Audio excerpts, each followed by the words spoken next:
सकता है artificial volcano किसके अंदर यूज़ करते हैं। देखो सॉल्ट को पढ़ने का एक आसान तरीका होता है कि सारे सवाल क्यों, क्योंकि जिंदगी के तरकश में कोशिशों के तीर जिंदा रख, हार जाए अगर सब कुछ मगर उम्मीद जिंदा रख। हाय हेलो एवरीवन, आई विशाल जोशी, आपका प्यारे विजय सर और जे एडवांस पीवाईक्यू सीरीज में एक बार फिर से मैं आपके सामने सॉल्ट एनालिसिस लेकर आया हूँ। बिना किसी देरी के शुरू करते हैं क्योंकि आपका टाइम बहुत कीमती है। चलिए आपकी कंप्यूटर स्क्रीन में पहला सवाल, which of the following statement is are correct with reference to the ferrous and ferric ion. जल्दी से शुरू करिए, सोचिए, बहुत अच्छा सवाल है, कई बार एग्जाम में आया हुआ है। देखिए इसमें क्या होता है कि अगर हम बात करें किसकी, एफ ई की, तो हम बात करते हैं जब एफ ई की, तो एफ ई की बात करने पर हमें क्या दिखाई देता है तो यहां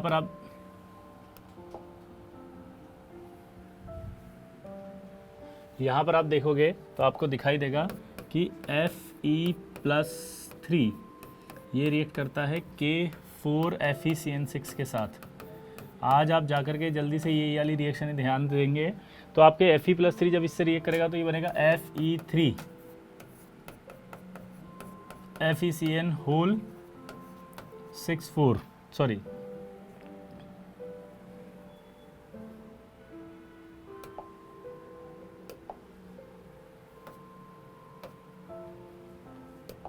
ये बनेगा आपका Fe2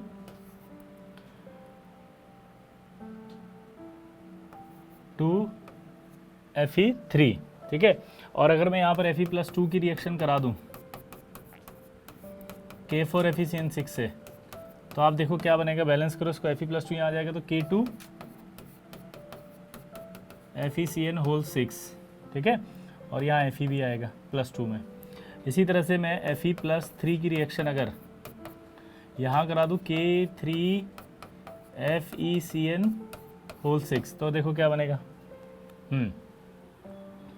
जल्दी बोलो, ये 4 आएगा यहाँ पे ना,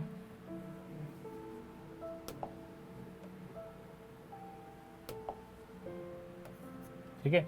यहाँ आप जब कराएंगे इसका तो क्या बनेगा, ये Fe और FeCN होल 6, ठीक है। और जब आप इसकी रिएक्शन किससे कराएंगे, Fe+2 की, किससे, K3FeCN6 से, तो K3FeCN6 से जब आप कराएंगे तो आप देख सकते हैं क्या दिखेगा आपको, देखो क्या दिखेगा, ये आपका Fe2 है तो यहाँ पर आपका आ जाएगा Fe3FeCN होल 6 2।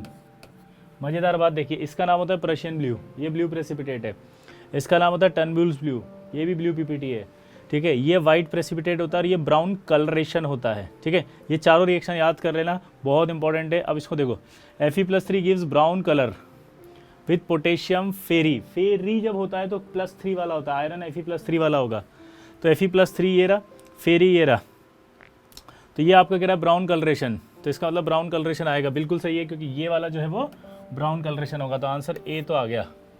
बी वाला पढ़ो, Fe+2 gives blue PPT with potassium फेरी, फेरी वापस से +3 वाला आ गया, +2 की रिएक्शन +3 वाले से कराई तो ब्लू पीपीटी, ये भी सही है, तो आंसर बी भी हो गया। फिर कह रहा है Fe+3 give red colour with potassium thiocyanate, ये एक इंपॉर्टेंट रिएक्शन होती है Fe+3 की, कि Fe+3 जो होता है वो थायोसाइनेट किसी भी फॉर्म में हो, थायोसाइनेट उससे रिएक्ट करके आपका ब्लू प्रेसिपिटेट ब्लू कलर देता है, सॉरी ब्लड रेड कलर देता है, ये वाला, ठीक है। आप इसको हमेशा के लिए याद कर लें, क्योंकि अगर आप FeSCN फेरिक थायोसाइनेट को याद कर लेंगे तो आपको बहुत सारे सवाल हो जाएंगे, क्योंकि इसको इस फॉर्म में भी लिखते हैं और इसका एक फॉर्म और होगा, और वो फॉर्म होगा H2 होल 5 SCN+2, ठीक है। तो ये आपका ब्लड रेड कलर होता है। इसमें Fe+2 और +3 दोनों की एक और इंपॉर्टेंट रिएक्शन है, डिस्टिंक्शन भी कर सकते हो आप, क्योंकि +2 नहीं देगा टेस्ट ये वाला और +3 दे देगा, तो दोनों को डिस्टिंक्शन भी कर लिया अपन ने, ठीक है। तो आंसर ए हो गया, बी हो गया, सी भी हो गया। फोर्थ वाला पढ़ो, Fe+2 gives brown colour with ammonium thiocyanate, +2 नहीं देता, अभी बताया, +2 कोई टेस्ट नहीं देगा, कोई चेंज नहीं आएगा, तो Fe+2 और +3 का डिस्टिंक्शन होता है थायोसाइनेट से। थायोसाइनेट के केस में +3 दे देगा कौन सा colour, blood red colour. Second question करेंगे हम, which of the following statement is are correct when a mixture of NaCl K2Cr27 is gently warmed with the concentrated H2SO4. yes, very good. आप try करें.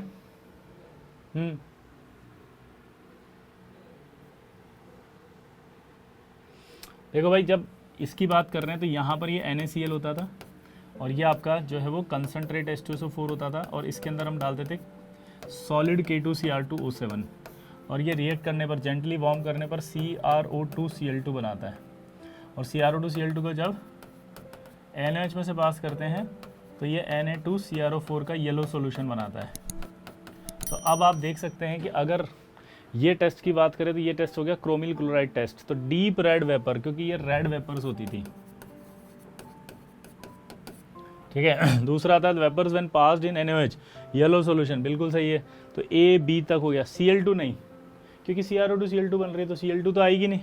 Chromyl chloride इस form, this is chromyl chloride. तो answer क्या बन गया इसका? A B और D. ठीक है, अच्छा सवाल है. क्रोमिल क्लोराइड टेस्ट याद कर लेना जिनको नहीं पता हो. An aqueous solution of the substance of white precipitate on treatment with the dilute hydrochloric acid which dissolve on heating. यहाँ पर एक इंपॉर्टेंट बात याद रखें, which dissolve on heating. तो अगर ऐसा है तो वो PbCl2 ही होता है. क्यों होता है? क्योंकि आपको पता है PbCl2 जो होता है वो हॉट वाटर सोल्यूबल में सोल्यूबल हो जाता है. नहीं, जिसको नहीं पता वो याद कर लो. PbCl2 की solubility sparingly soluble in cold water, complete soluble in hot water. अगला, a gas X is passed through the water to form a saturated solution, the aqueous solution on the treatment with the silver nitrate. Wow, gives a white PPT. Try करो.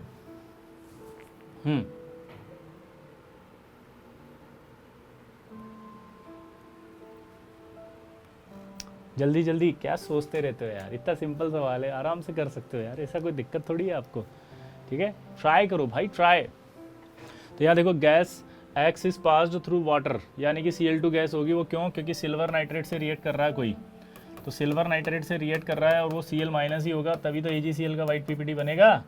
तो answer ही आ गया Cl2. उसके बाद वो कह रहा है अगला कि aqua solution of dissolve magnesium. देखो, मैग्नीशियम जो होता है पानी के साथ ही रिएक्ट करता है, रिएक्ट करके वो मैग्नीशियम हाइड्रोक्साइड प्लस H2 बना देता है. तो ऑब्वियस सी बात है हाइड्रोजन गैस निकलेगी. तो आंसर है C. अगला करो. ओहो, 2 सवाल एक साथ, वेरी गुड. ट्राई करो. X प्लस H2SO4 है. Y colourless gas, irritating smell. और फिर वो कह रहा है कि Y जब K2Cr27 इसके साथ कर रही है तो ग्रीन है. बहुत आसान है, Y हो गया. सोचो, मैं नहीं बताऊंगा, तुम लोग खुद भी सोचा करो यार. हमेशा क्या है ना कि सवाल को सोच के करने की आदत डालो. ठीक है, चलो. इरिटेटिंग है, ग्रीन है, और ऑप्शन देख लिया करो. जैसे मान लो मेरे से सवाल नहीं बन रहा, अब मेरे को तो कुछ याद ही नहीं आ रहा, मैं क्या करूं? तो मैं क्या करूं? कुछ नहीं करूं, ऑप्शन देखूं. ये सल्फाइट है, ये SO2 दे सकता है, SO2 डाइक्रोमेट को ग्रीन कर सकती है. तो ये आंसर ही A आ गया. Cl माइनस है, उसकी इरिटेटिंग स्मेल नहीं होके HCl की पंजड स्मेल आएगी, तो वो भी HCl इसके साथ रिएक्ट करेगा तो ग्रीन नहीं आएगा. सल्फाइड में नहीं बनेगा, कार्बन में बनेगा. तो बेसिकली आंसर अगर मल्टीपल जाए तो सोचो मल्टीपल में क्या होता है. इरिटेटिंग स्मेल नहीं होती इसकी रोटेनिक स्मेल होती है. तो best possible answer A. Sodium salt of unknown anion when treated with MgCl2 give white precipitate only on boiling.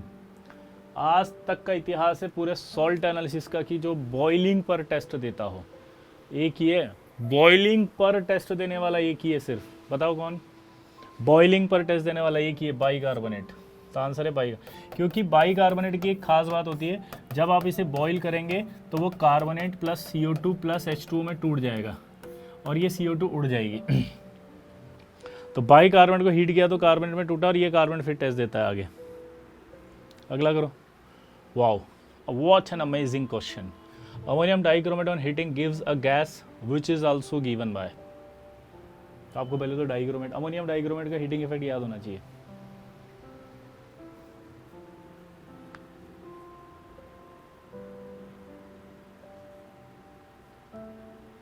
Yes, तो सबसे पहले तो अमोनियम डाइक्रोमेट का हीटिंग इफेक्ट याद कर ले. जिन बच्चों को याद नहीं है वो याद कर लेना, बहुत ही अच्छा है ये.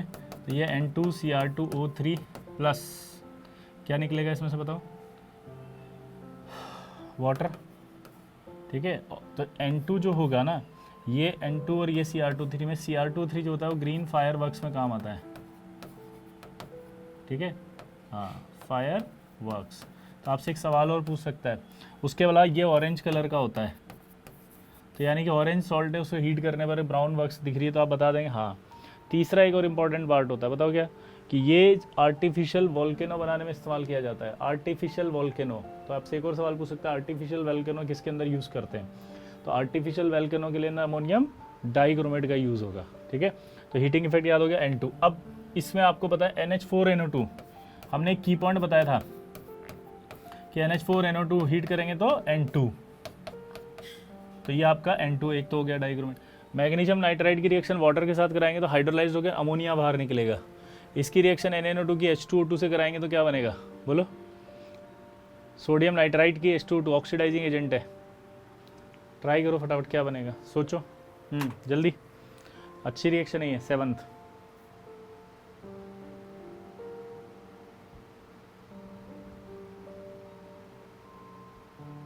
हो गया, ये तो ऑक्सीडाइज करके नाइट्रेट बना देगा, नाइट्रेट तो N2 तो इसमें A आएगी। 8वां करो, a metal nitrate react with KI to give a black precipitate with the addition of excess of KI converts orange red. बहुत अच्छा सवाल है, ये कई बार हमने पढ़ा है, कई बार पढ़ा हुआ है दोस्तों।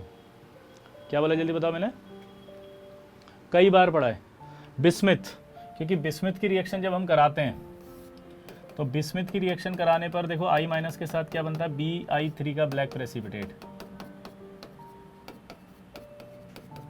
किसका, Bi3 का ब्लैक प्रेसिपिटेट। Bi3 का ब्लैक प्रेसिपिटेट जब होता है तो उसका हाइड्रोलिसिस कराने पर ऑरेंज टर्बिडिटी बनती है, और वो होती है BiOI की, तो ये ऑरेंज टर्बिडिटी BiOI की होगी, ठीक है। अगला, solution when diluted with H2O and boiled, it gives a white precipitate addition of the ammonium chloride and ammonium hydroxide. The volume of a precipitate decreases. देखो सॉल्ट को पढ़ने का एक आसान तरीका होता है कि सारे सवाल जो आपके PYQs में ना इसकी रिएक्शन याद कर जाओ, 90% यही घूम घूम के आएगी। तो जिन बच्चों को भी डर लग रहा है, सॉल्ट को लेके परेशान है, वो बिल्कुल परेशान नहीं हो। क्यों नहीं हो, क्योंकि आपको लास्ट मोमेंट टिप्स है ये सॉल्ट की जो आपको मिल रही है, इसको आप लें, डरे नहीं। अभी बच्चे क्या कर रहे हैं, डर रहे हैं, घबरा गए, वो घबराना नहीं है। क्यों, क्योंकि जिंदगी के तरकश में कोशिशों के तीर जिंदा रख, हार जाए अगर सब कुछ मगर उम्मीद जिंदा रख, ठीक है। तो आपको उम्मीद हमेशा जिंदा रखनी है, उम्मीद मत हारना दोस्तों, क्लियर, ध्यान रखना इस बात का। चलो ट्राई करो फटाफट, क्लियर, चलो करो, ट्राई करो जल्दी।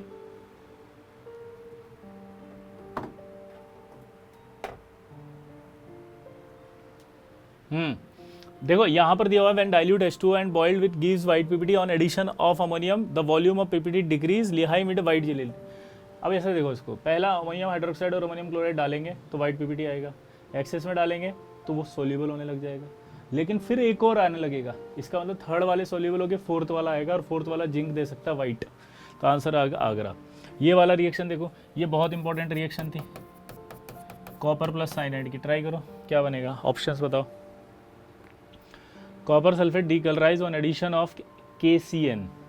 तो जब KCN बनाएंगे तो ये पहले तो CuCN बनता था, याद करो, और ये जो Cu,